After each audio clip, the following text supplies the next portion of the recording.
New intro. So much love and appreciation to those of you who have been with me for the 2 year period plus that I've been doing this. Thank you for showing your love and support to the channel. And to anybody else who is brand new to the platform and you would like to support the channel, also you can do it by way of Patreon, Anchor, the clothing store, and also the shoe shop that is listed in the comment description below. And again, thank you to any and all of you guys who have been here to support this channel during the 2+ year period. I wouldn't be able to do what I do every single day without you.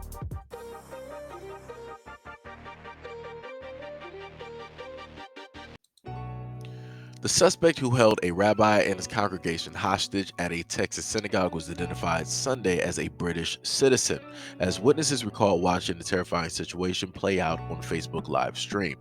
Hostage taker Malik Faisal Akram, age 44, had his life taken after the last of the 4 hostages were released from the 10-hour standoff at the congregation Bethel Israel in Colleyville on Saturday night. Quote, the FBI's Evidence Response Team, or the ERT, will continue to process evidence at the synagogue. At this time, there is no indication that other individuals are involved.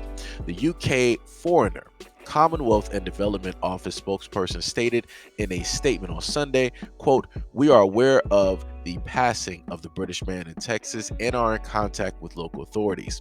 Akram took 4 people captive, including congregation Bethel Israel Rabbi Charlie Citron Walker, during a Sabbath morning service around 11 a.m. Saturday. A Facebook live stream of the service captured him ranting in a British accent and demanding the release of another individual, a Pakistani who was a neuroscientist suspected of having ties to a terrorist organization who was locked up at a federal prison in Texas. Congregation member Stacy Silverman recalled watching the feed for more than an hour, listening to Akram insist to the hostages, I am not a criminal and I apologize for the situation. Akram jumped from speaking one language to next, at points was screaming hysterically. Quote, at one moment, I thought there was going to be shots fired. Another resident stated that she heard the man bash America and claim he had a item on his body. Quote, he just jumped all over the map. He was pretty irritated, and the more irritated he got, he made more threats. Like, I'm a guy with a device. If you make a mistake, this is all you have. And then he would laugh. Shortly before feed cut at around 2 p.m., the suspect could be heard saying, you got to do something. I don't want to see this guy gone. A representative for the Meta platforms, aka Facebook, stated that they confirmed that the video has been removed from their platform. During the tense standoff, Akram also called a rabbi in New York City in a bizarre bid for help, stating that singularity, focus on one issue, and it was not specifically related to the Jewish community. Authorities negotiated with the suspect throughout the day. As those living nearby the synagogue were evacuated as a precaution. Quote, it's very likely that the situation would have ended very badly earlier on in the day had we not had professional, consistent negotiations with the subject. One of the hostages, a man, was released around 5 p.m., around the time the food was delivered to those inside of the synagogue. Quote, he appeared to be a little unfazed, actually, but I don't know if it was just sort of a shock or just a moment.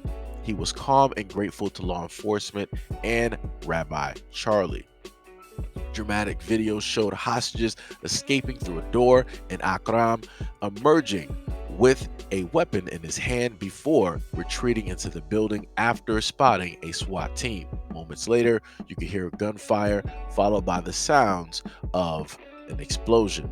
All hostages were safely rescued, and Texas Governor Greg Abbott tweeted around 9:30 p.m. shortly after the FBI hostage rescue team that was flown into Virginia conducted the operation at the house of worship. He stated that prayers have been answered. Citron Walker, the rabbi who was held captive, wouldn't discuss the terrifying ordeal Sunday, only telling the press that, quote, it's a little overwhelming as you can imagine. It was not a fun day yesterday. I'll start off by saying that he does not look black to me. And I have to bring that up continuously whenever stories like this come up because there has been tons of media coverage for about a year and a half that has stated that specifically and only the black community, right, are going after specific groups, either, minorities or religious factions, and that, we are the most detrimental and causing the most harm to Americans and, the American society. So I just want to, be sure that people know that this individual is not Black American, right? And as they stated in the article, what was he? He was a British citizen. So the greatest question is, how is it that a British citizen was able to get here and do all of this? And, it was odd in the interview that the rabbi gave. He was, saying that, he's not sure how come this individual wouldn't pick, instead of a, place of worship, why wouldn't he pick, any other, available, place to, try to, go do this at, right? For me, that was a little bit of a weird, type of thing to say. I would think, somebody would say that, they're happy in a sense, not in a sense like elated with, emotions that it took place there, but it was a place, right, where people felt safe. It was a place of, worship, and they're just happy that it didn't happen somewhere else where other people could have potentially been harmed, and the situation could have been, far more worse, right? I feel like that's how the message should have gone in the interview, but it didn't go in that way, which was, like I said, it was weird, to me. Um, but then this guy, oddly enough, being a British citizen, knew of a neuroscientist or neurologist, whatever, that was being held at a Texas prison, and he wanted him to be released. And saying that he didn't have any connections or ties with certain other groups that are directly out there. And I'm like, huh? I'm like, that doesn't make any sense. You're saying that you guys don't have any connection to these groups, but here you are at a place of worship, and you're telling people that this guy needs to be released. Okay.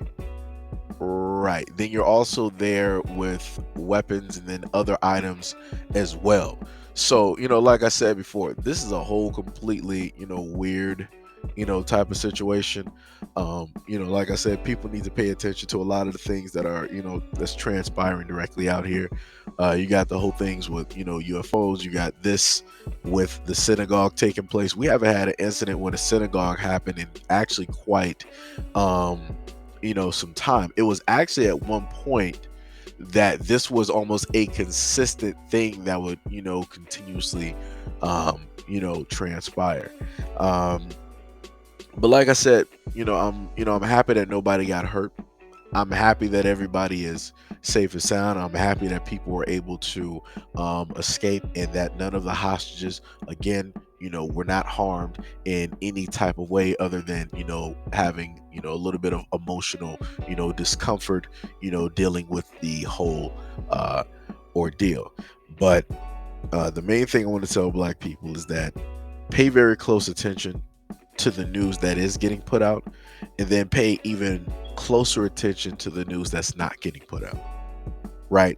Because you got the whole thing with the volcano that erupted, right? So now California has a tsunami warning. You got the whole thing with quote unquote UFOs and stuff, right? After the government for years have basically stated to people that UFOs don't exist, extraterrestrial life doesn't exist, and now all of a sudden they want to put out all this information telling people that extraterrestrial life and people from other planets and flying saucers, all of this exists, right? And then you have a lot of other things that are out there as well. Like I said, just pay very close attention to a lot of the stories out here. And and look at a lot of the smaller stories that's not really being shown or pushed forth, right, by mainstream media. because the main things that they're not talking about are the things that you should be paying attention to and looking directly into. A lot of the stuff that they show us, this is stuff that has been consistently going on, that's going to consistently going on, that's, still going to happen, because they don't have a direct way, in order to stop these things from, taking place.